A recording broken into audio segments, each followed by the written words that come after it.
Is road noise ruining the driving comfort of your Mazda 3?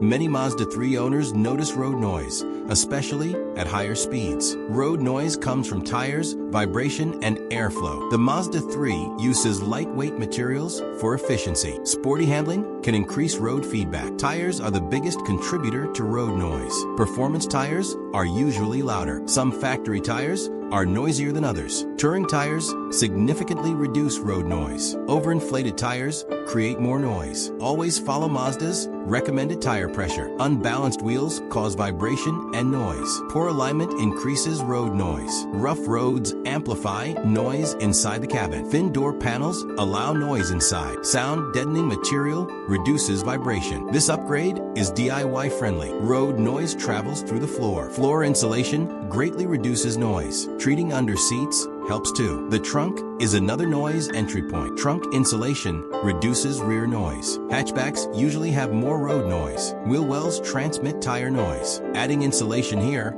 is very effective. Don't confuse wind noise with road noise. Damaged seals allow noise inside. Fresh seals improve cabin quietness. Secondary seals reduce noise further. Standard glass doesn't block much sound. Ceramic tint slightly reduces noise. Worn bushings increase vibration noise. Suspension condition matters a lot. Bad engine mounts transmit noise. Loose panels create extra noise. Secure all underbody covers. Proper cabin pressure reduces noise. Road noise increases with speed. Start with free and low-cost fixes. Sound deadening gives the best value. Professional treatment offers maximum quiet. Soundproofing adds some weight. Fuel impact is usually minimal. The cabin becomes noticeably quieter. Less noise improves music clarity. Long drives become more comfortable. Daily commuting feels more premium. Your Mazda 3 feels more refined. Complete silence is not realistic. Combining methods works best. Now you know how to fix it. DIY saves money. Always works safely. Enjoy a quieter drive. Thanks for watching.